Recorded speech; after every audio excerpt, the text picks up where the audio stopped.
За, цагаан сарын баяр гэдэг бол ерөөсөө монголчууд бид нарыг дэлхий дээр байж байгаа олон соёл ард түмнүүдээс ялгах одоо хамгийн онцлогтой өвөрмөц чухал үнэт зүйл буюу баялаг маань юм байна. Цагаан сарын утга учир нь юундаа байна? Ер нь альва соёл гэдэг бол цаана гүн гүнзгий утгатай, тийм ээ, нэн өргөн дэлгэр баялаг одоо агуулгатай ийм зүйл байдаг шүү дээ. Тэгэхээр тэр бүх одоо гүн гүнзгий утгыг, бэлэгдэл утгыг, агуулгын гүн гүнзгий тэр нэн өргөн дэлгэр зүйлийг өөртөө шингээсэн ийм цогцлбор бол цагаан сар. Цагаан сар маань за ер нь дэлхийд дээр байдаг бүх улс үндэстнүүд бол шинэ оноо угтаж 30 оноо үдэхтэй бол ямар нэгэн баяр ёслолыг өөр өөрийнхөө онцлог тохируулж бүтээж авч явдаг шүү дээ, тийм ээ. Тэгэхээр монголчууд бидний тухайд бол энэ Төв Азийн элгэн дээр энэ дөрвөн улирал ээлжилдэг өөрөөс онцлогтой. Тэгээд хамгийн гол нь бэлчээрийн мал аж ахуйгаар өөрийнхөө одоо амьдралыг авч явдаг, нөхөн хангадаг, өөрөө өөрийгөө нөхөн хангадаг ийм одоо онцлогтой үйлдвэрлэлтэй ийм одоо орчинд үүссэн ийм нүүдэлчний соёлын утга бэлгэдлийг гүн гүнзгий шингээсэн ийм соёлын үнэт зүйл юм. Тэгэхээр цагаан сартаагаа бид нэр золгохдоо айл эртний 13-4-р зуунаас хойш өнөөдрийн хүртэл өвөг дээдс маань тухайн цаг үедээ эрхэм дээд хүслэн болсон тэр үнэт зүйлээ шингээж цагаан сар гэдэг энэ баяр ёслолоо бол уламжлуулсан байна.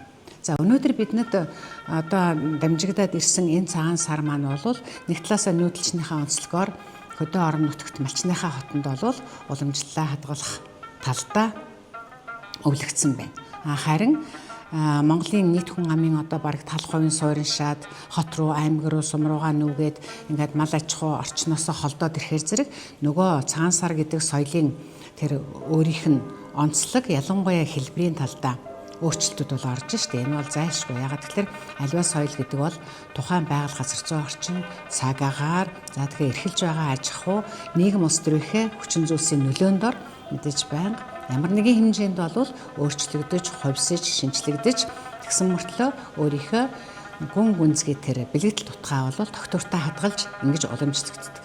Тэгэхээр цагаан сар маань ч гэсэн яг энэ соёлын хөгжлийн түгээмэл зүй тогтлоор үнд зүйлээ авж үлдсэн нэг хэсэг байхад шинжлэгдэж, өөрчлөгдөж, ялангуяа хэлбэрийнхаа хувьд бол нэлээд одоо өөр харагдах, үзэгдэх ийм талууд бол ажиглагдчих байна. Жишээлбэл бид нар одоо малчны хотонд сайхан одоо өстэй дээл, тийм ээ, дээл дулаан дээл хувцас бэлдээд тэгээ сайхан одоо хамгийн шилдэг сайхан унаа мария шилж унаад л тэгэл имэйл хазаар хамгийн гоё ганган болгоно тохож идлээд л ингээл айл хоорондоо цагаалаад явдаг тэр уламжлал бол хот дотор одоо хотод суурьсан бид нар дотор бол байхгүй шүү дээ, тийм ээ. Тэгэхээр бид бол яаж гэнэ? Мэдээж байшингаас байшингийн хооронд машинд суугаад л ингээл бууж суугаад бие биендээ хүндэтгэл үзүүлээд цагаан сараар аав ээж ахын дүүстэй золгодог. За энэ золгол бол бүхэлдээ за одоо амархан сайн байна уу гэж мэдлэхээсээ ихсүүлээд л, тийм ээ, таны бие амархан сайхан өвлжиж байна уу гэдгээсээ ихсүүлээл тэгэл тэр одоо ахмад хүний тохоог өөд нөргөл золгодог тэр сайхан золгол. За тэгээд тэр сайхан хөөрөглөх ёсон. За хөөрөглөх ёс мэдлэх хүндлэх ёсоо дагаад хэлж байгаа тэр сайхан одоо уламжлалт нутгийн хил аялга саатны бүлэг болгонд өөр өөрийн өвөрмөцгийг одоо аялгахтаа энэ нутгийн аялга. За тэгээд угсаатан болгонд өөр өөрийн бэлэгдэл шингэсэн үндэсний дээл хувцас. Тэгээд үндэсний хоолунд энэ бүхэн чинь бол бүхэлдээ ерөөсөө бид хинбэ? Бид бусдаас юугаараа онцлог юм бэ гэдгийг харуулдаг, тэрийгэ хадгалж эрхэмлэн дээдлж явдаг ийм үнэт зүйлсийн цогц юм байна. Тийм учраас цагаан сар бол бид нарыг монголчуудыг бид нарыг нэгтгэж байдаг маш том хүч гэж ойлгож байна. Тийм учраас одоо эх орн маань амар амгалан байгаасаа элгэн садан маань эрүүл сарвал инх тунх байгаасаа шинэ ондоо гэсэн тэр хүсэл эрмэлзлийн илэрхийлэл болж мэдлэг хүндлэх ёсноосоо гэсүүлээд өгдөг бэлэг шүлгэн хүртэл одоо бэлэг шүлэг гэж ярьдаг шүү дээ, бэлэг хадган хүртэл утга төгөлдөр байдаг. За яг уу Монгол дээл хувцсны хувьдаа шалгаагүй, хоол ундны хувьдаа шалгаагүй, одоо хөөрөглөх ёс нь шалгаагүй, хоол ундны хувьдаа шалгаагүй, одоо хөөрөглөх ёс нь 5 гэдээгээ засдаг одоо тэр ёсноосоо ч эхлүүлээд бас одоо суурин соёл иргэншилтэйгээ төдийлөн зохицохгүй бас жоохон одоо зөрчилдөх ийм зүйлүүд бол байна.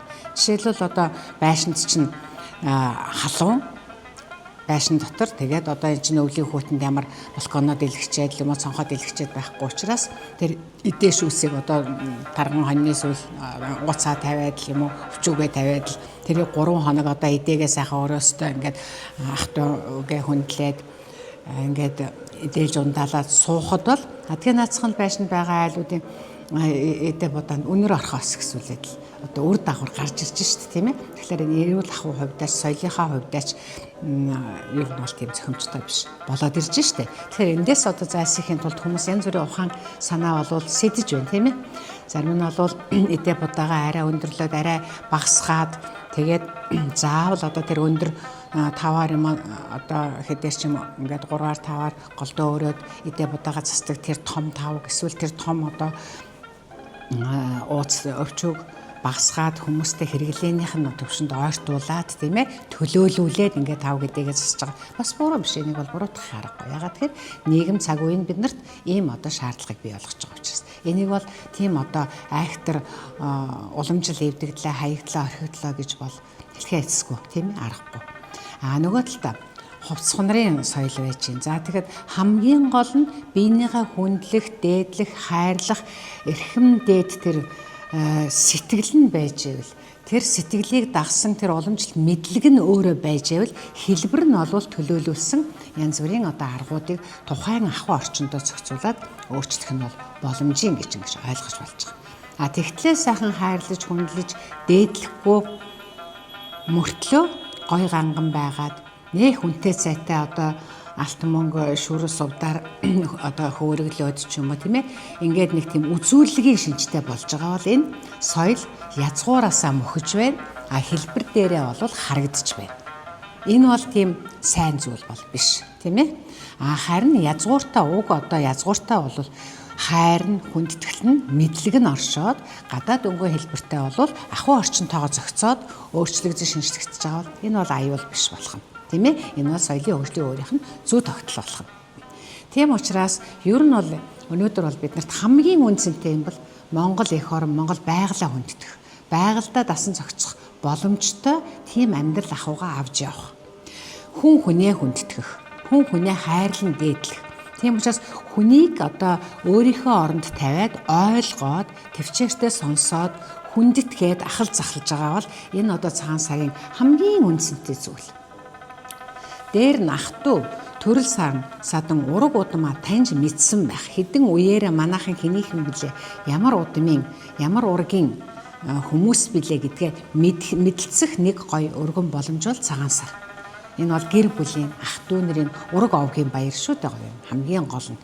Тийм учраас бие биенийдээ зочлох, ахлах, захлах ёсон болвол ялангуяа монголчууд бид нэр олуулаа болохоор шиний нэгэндээ амжихгүй, хоёрондоо, гурвандаа ингээ үргэлжилдэг шүү дээ, тийм ээ. Айл болгон гэр гэрээрээ бие биенийгээ хөндлөж оруулж шинэ одоо оныхаа цайг болгодог, сайхан бэлэг хадгаа өгдөг.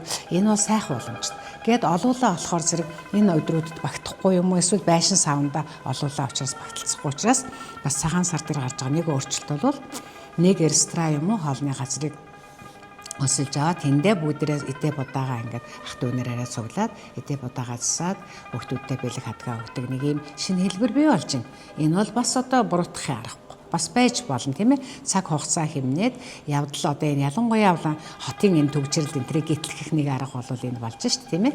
Тэгэхээр иймэрхүү шинжилэлүүдийг бол бид нар олвол боломжийн одоо байж болох зүйл. Хамгийн гол нь хүн хүнээ хайрлах, дээдлэх, хүндлэх, ураг удмаа би мэдэх тийм ээ. Тэгээд ахс дээдсийнх нь тэр үнэт зүйл хүүхэд залуу үедээ өвлөгдөн уламжлагдахад бие биенийхээ танин мэтгэд бие биентэйгээ илүү ойртон нэгтрахад л тэр боломжийг л олгож байгаа тэр хүндэтгэл нь байж байвал цагаан сар бол өөрийнхөө одоо үн цэнийг болвол одоо бий болгож өөрийнхөө үүргийг гүйцэтгэж байна л гэж ингэж ойлгож болох юм да. Яаж юм хэтэрхий